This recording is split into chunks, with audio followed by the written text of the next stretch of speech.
Hello and welcome to this online lesson. My name is Mr. Hoven, and today we're going to be looking at the Vietnam War. It was a different kind of war, much different than World War I and World War II, and we will be focusing on those aspects later on in this lesson.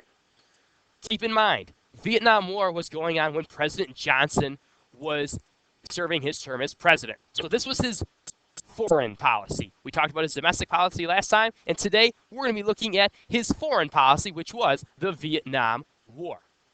Let's go ahead and get started. So a brief background history in Vietnam.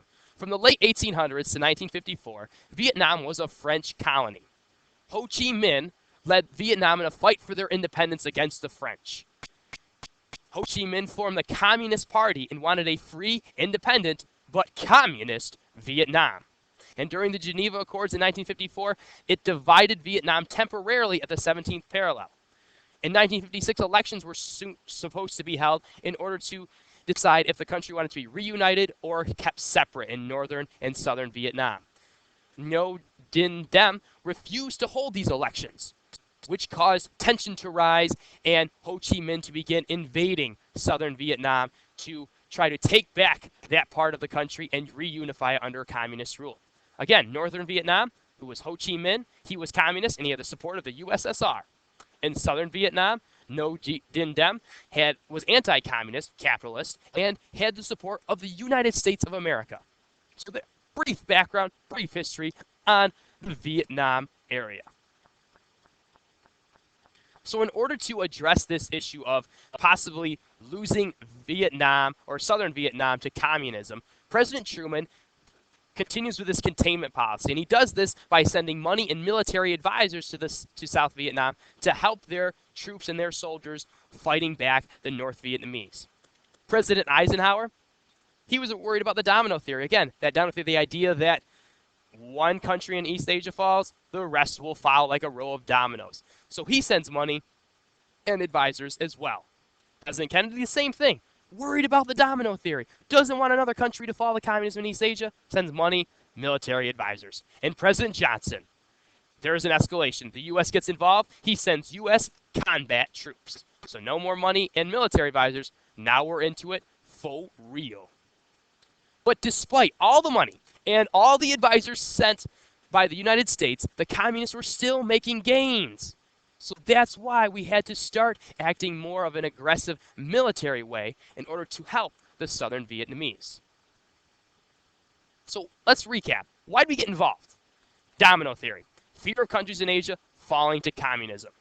Also, the containment policy. We wanted to promote democracy and keep communism where it was. So China is already communist. Again, the domino theory starting. North Korea is communist. But we're not going to allow the Vietnamese to follow the communism.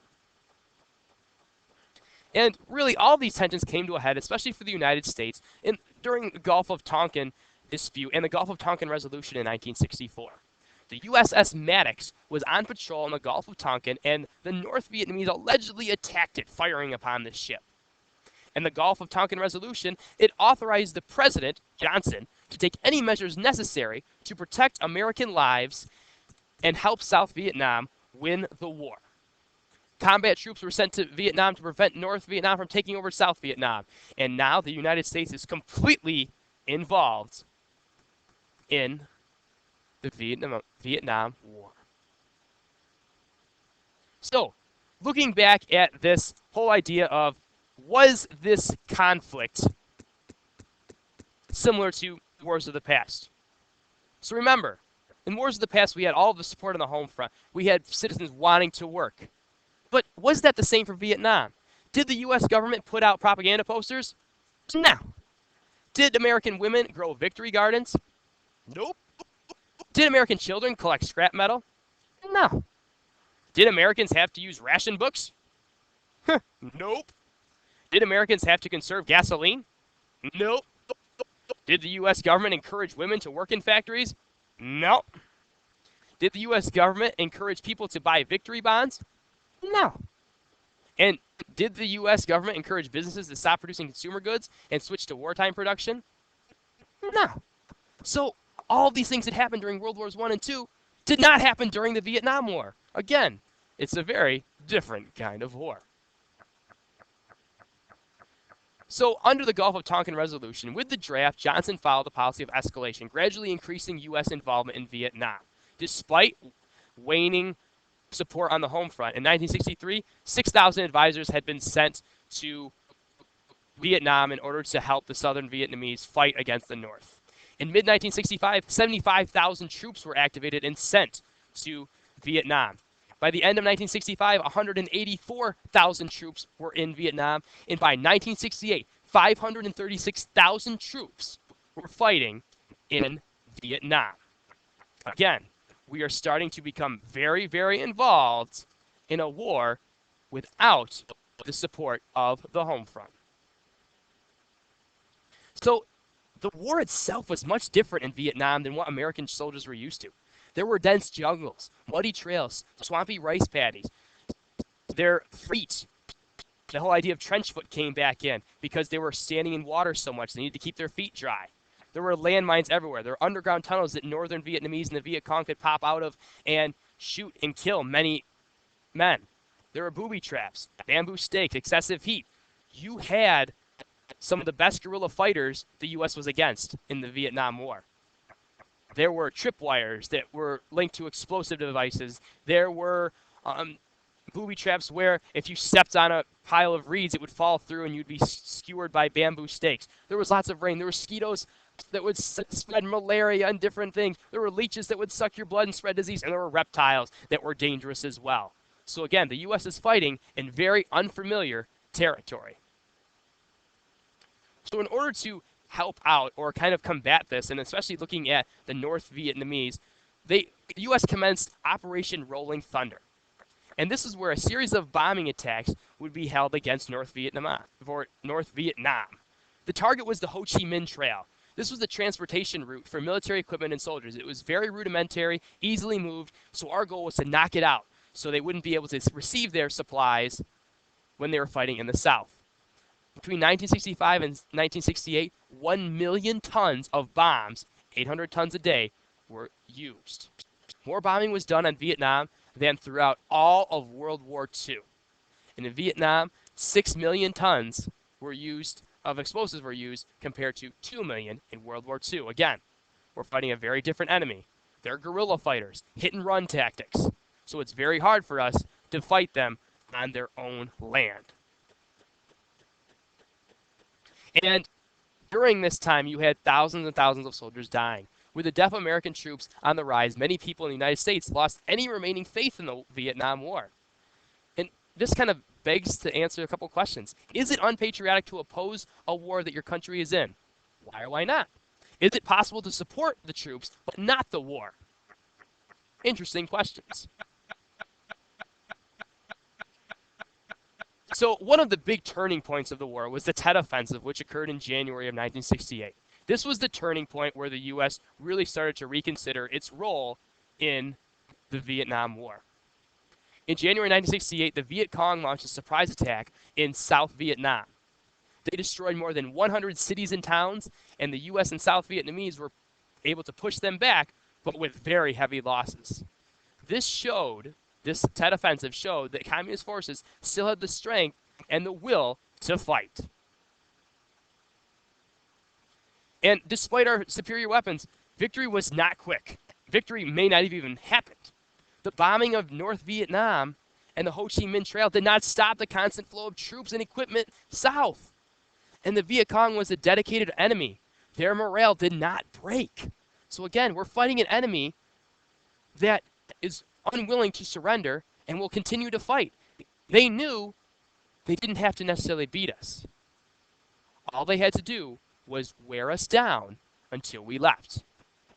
The Viet Cong spirit, and this was something that was highly respected by many individuals fighting. The people of North Vietnam and the Viet Cong were very patient people, and they were willing to accept casualties because they knew we don't have to beat the United States. We just have to drive them out. The United States greatly underestimated their resolve and their resourcefulness. The man on the right-hand side is a member of the Viet Cong. This is an individual that was respected for his fighting ability. He blended into the surroundings because he lived there. Nearly impossible to identify unless actually engaged in warlike activity. So unless the person on the left was actually fighting against you, you may not know he's actually a soldier who's going to kill you. He was a ruthless enemy who used women and children to further their aims. So they used women and children in order to fight as well. And then the one on the left is a member of the NVA, the North Viet Cong Army. Well-trained, better equipped, and likely to be found in large numbers. It was easier to see him. And Mao Zedong was quoted saying, he was a former leader of China, the guerrilla wins if he does not lose. The conventional army loses if it does not win. And the United States was the conventional army. We were losing because we weren't actually winning the war. But the guerrilla fighters of North Vietnam, they were winning as long as, hey, they didn't lose. Again, very different enemy than in World Wars I and II. And if you look at these two graphs here, the one on the left shows the number of troops killed in action.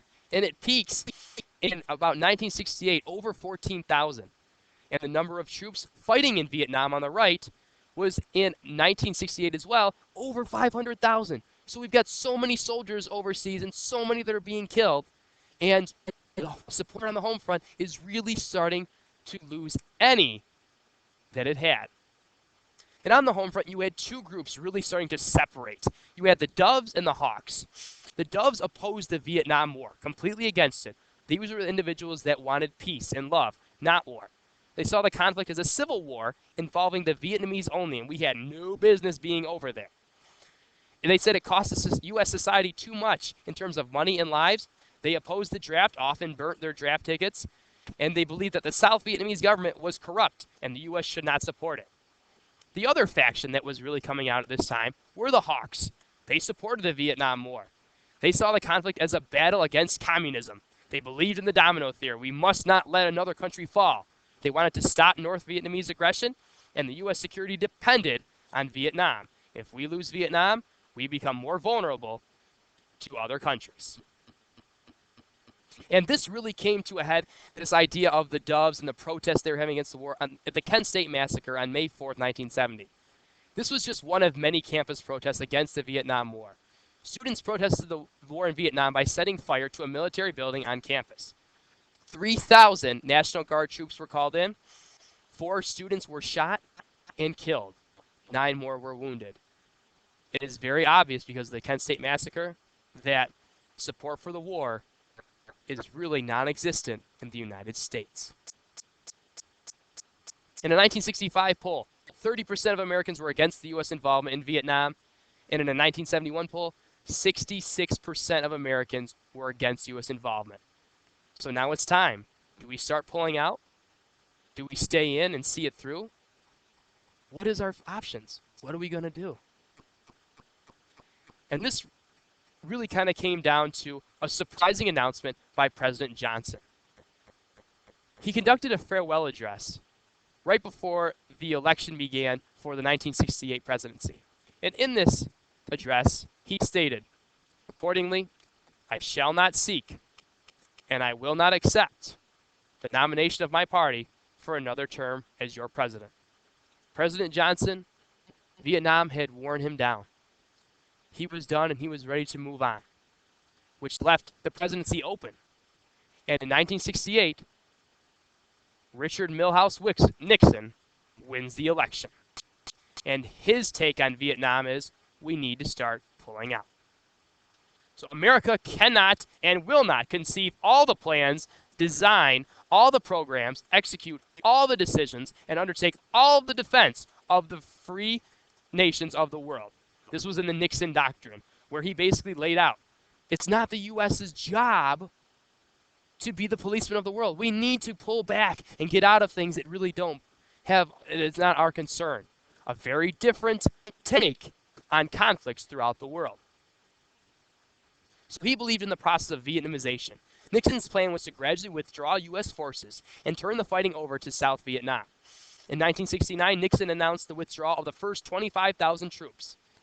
And he signed a peace treaty in January 1973. The U.S. agrees to withdraw troops, and North Vietnam agreed not to invade South Vietnam. However, the conflict continued. In 1975, North Vietnam invaded South Vietnam, and Vietnam was united under communism. So, was this a loss for the United States? Was it a stalemate? Was it a win? It's up to you to decide. But again, a very different kind of war. Different reasons for being there. Different support on the home front. different enemy, and different outcome.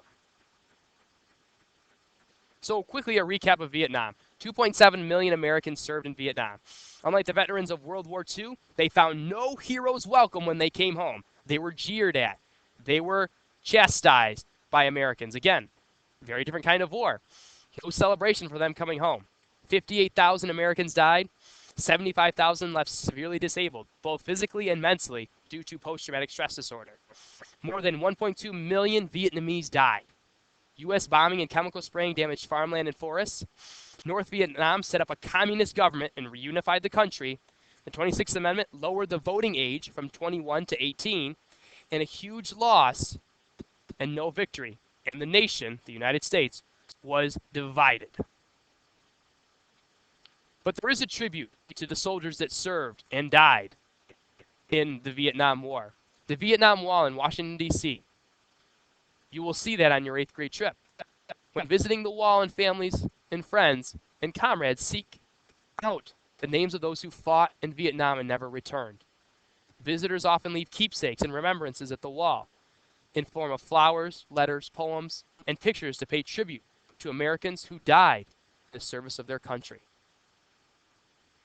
That about wraps things up for today. We'll see you again very soon.